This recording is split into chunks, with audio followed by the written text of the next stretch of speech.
से हम स्वतंत्र हैं। हर धर्म ने भाईचारा सिखाया है। बच्चों के बीच इंदिरा गांधी बेहद लोकप्रिय थी, नायिका के तौर पर देखी जाती थी, अपना आदर्श मानी जाती थी। लेकिन इस बात का एहसास इंदिरा गांधी को हो चला था कि 7वें बरस यानी 1974 में जब लाल किले के प्राचीर पर पहुंची तो उन्हें इस बात का एहसास था कि देश में कई जगहों पर भ्रष्टाचार को लेकर आंदोलन शुरू हो गए हैं और उनके अपने करीबी जयप्रकाश नारायण आवाज बुलंद कर रहे हैं। इसलिए उन्होंने उस वक्त जो लाल किले के प्राचीर से कहा उसमें खुद को सही ठहराया, आंदोलन को गलत।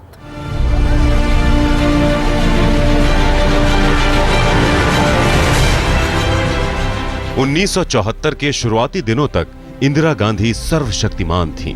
उनके गरीबी हटाओ के नारे पर जनता को यकीन था। मालूम है कि आप सबकी क्या क्या कठिनाइयां हैं और जो आर्थिक कठिनाइयां पहले से आ रही थी उनके ऊपर कहीं जबरदस्त बाढ़, कहीं सूखा पड़ा है और इससे जनता और भी पीड़ित है। इधर सबके मन में प्रथम प्रश्न है बढ़ती हुई कीमतों का और आवश्यक वस्तुओं की कमी का। इस बीच परमाणु परीक्षण करके उन्होंने भारत को परमाणु शक्ति संपन्न देश बना दिया।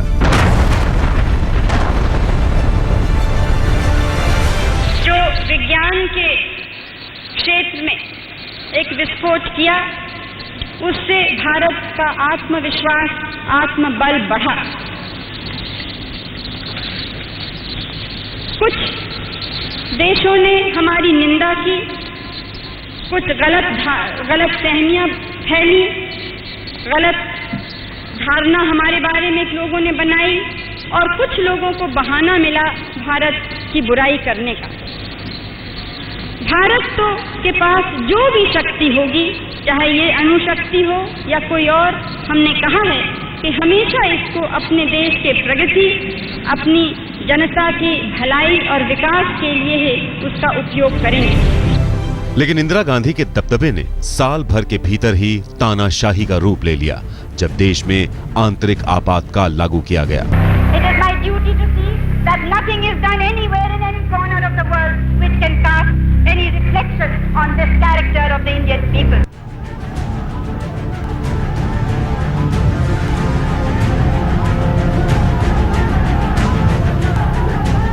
आपातकाल की घोषणा की कोई खुशी से नहीं की, जैसे मैंने आपसे कहा, लेकिन ऐसी स्थिति उत्पन्न हुई थी कि हम मजबूर हो गए।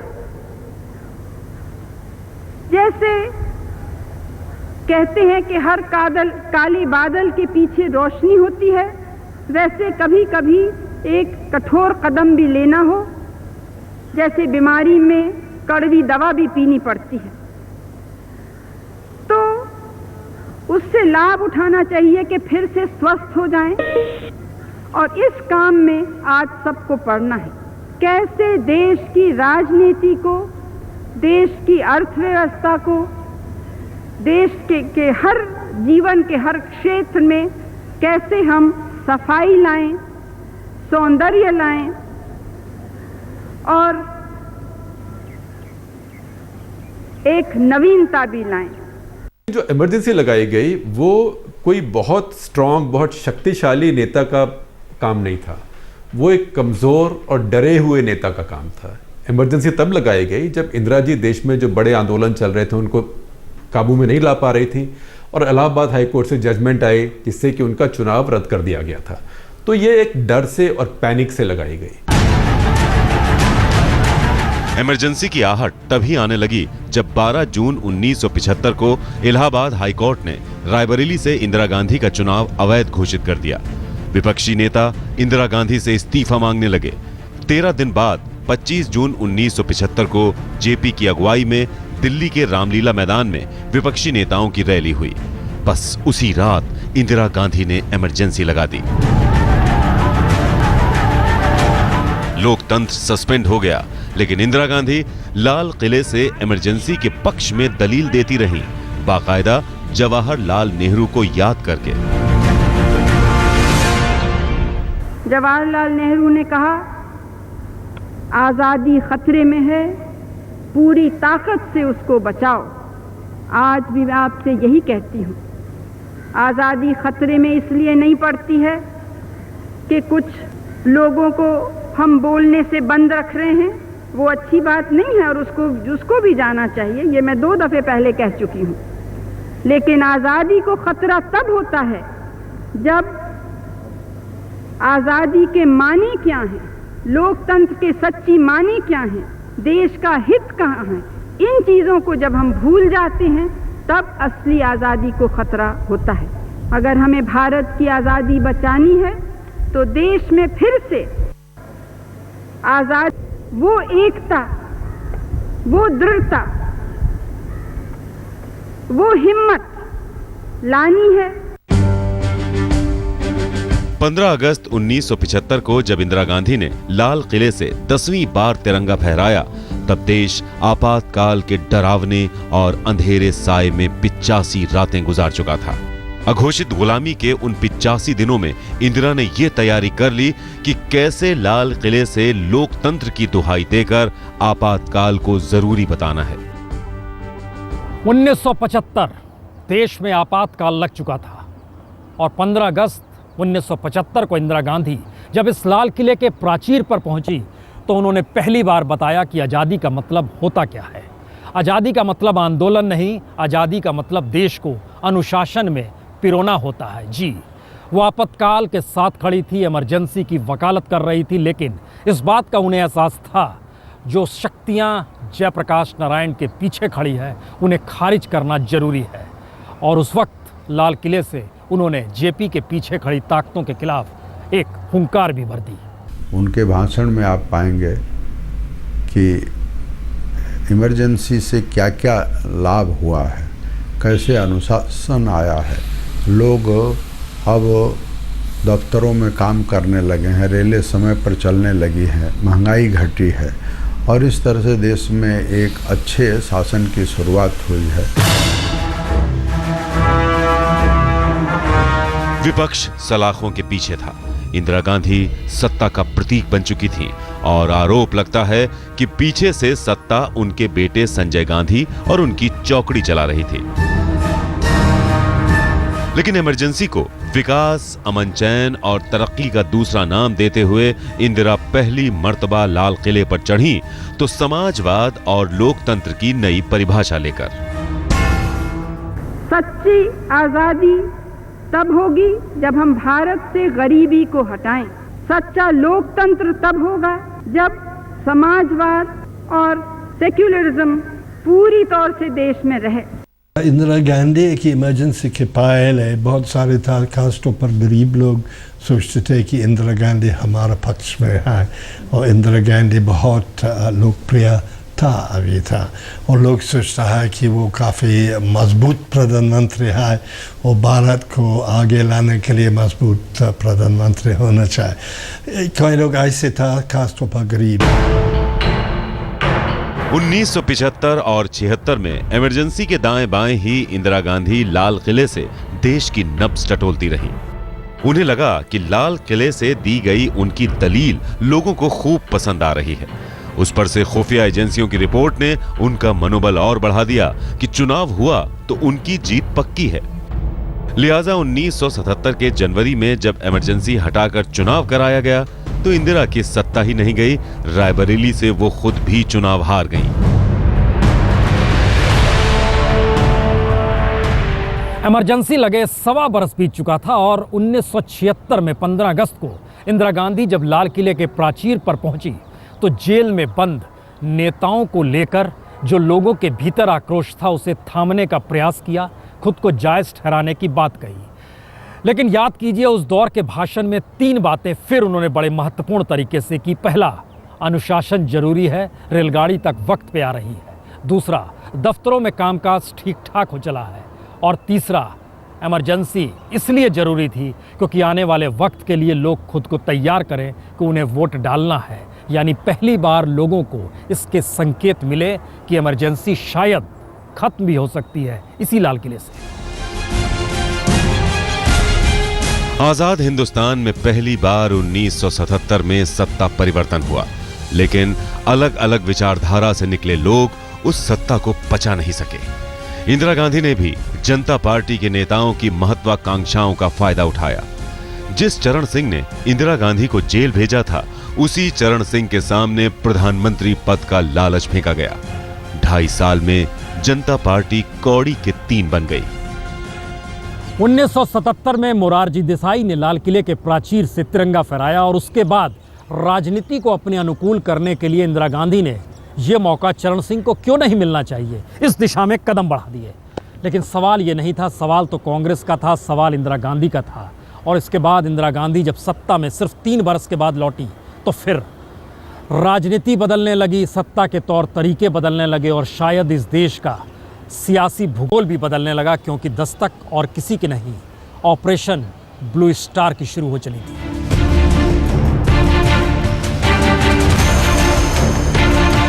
इंदिरा बहुमत के साथ दोबारा सत्ता में लौटी थीं, लेकिन लाल किले की तरफ बढ़ते उनके कदम अंदरूनी राजनीति की उथल पुथल में डगमगाने लगे थे। आखिरी बार जब उन्होंने लाल किले के प्राचीर से तिरंगा फहराया तो एक ऐसा मुद्दा पूरे देश को मथ रहा था जिसने आखिरकार इंदिरा की भी जान ले ली।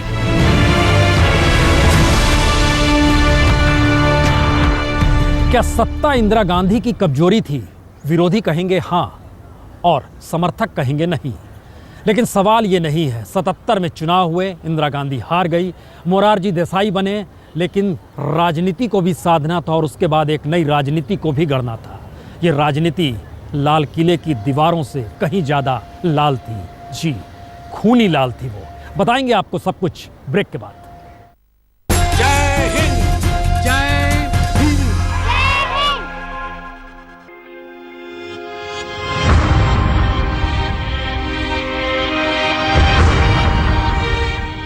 दूसरे दौर में इंदिरा के शुरुआती साल तो सामान्य तरीके से बीत गए, लेकिन इस बीच पंजाब सुलगने लगा।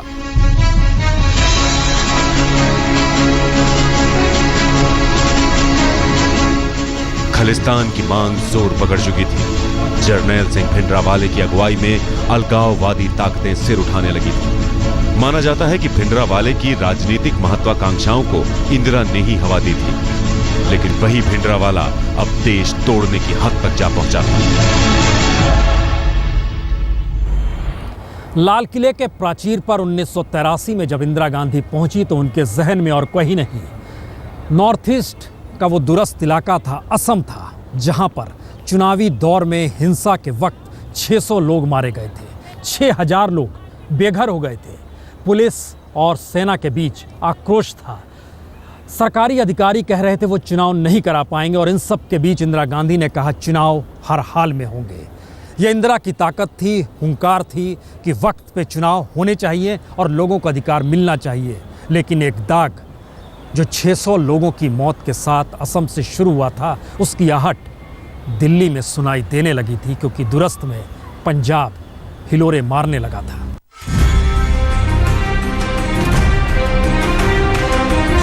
स्वर्ण मंदिर में भिंडरावाला अपने सहयोगियों के साथ डेरा डाल चुका था।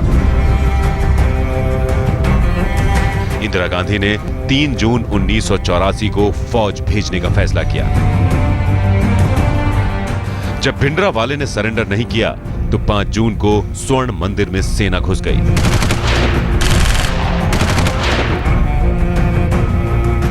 सेना की इस मुहिम को ऑपरेशन ब्लू स्टार का नाम दिया गया। भिंडरावाला मारा गया और तब पता चला कि उसने पवित्र स्वर्ण मंदिर को आतंक का गढ़ बना दिया था।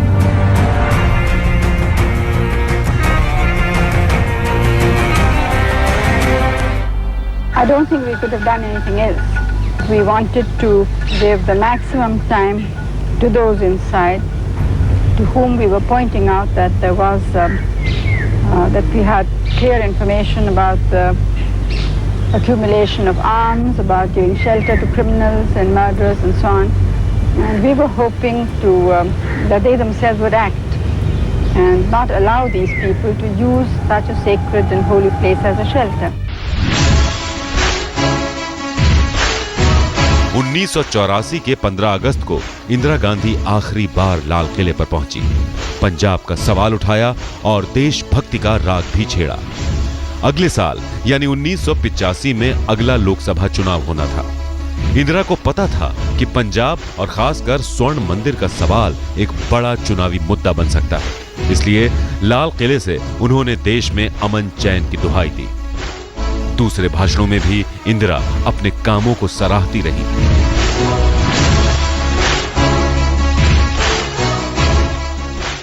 कोई क्षेत्र नहीं है जिसमें हमें दुनिया से मुकाबला नहीं करना है, जिसमें हमें कोशिश नहीं करनी है कि जितना भी अच्छा काम हुआ है उससे और दुगना और चौगना अच्छा हो।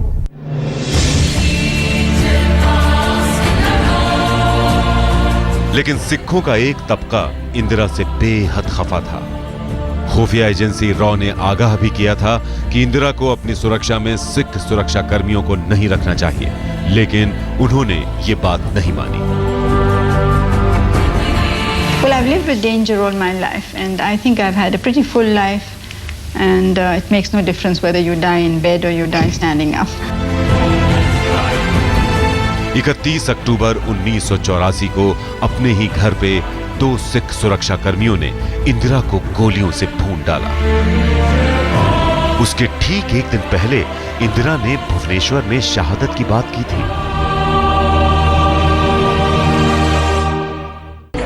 कि मैं जीवित रहूं या नहीं रहूं, और जब तक मुझमें सांस है तब तक सेवा ही में जाए, और जब मेरी जान जाएगी तो मैं कह सकती हूँ कि एक एक खून का खतरा जितना मेरा है, वो एक एक खून एक भारत को जीवित करेगा।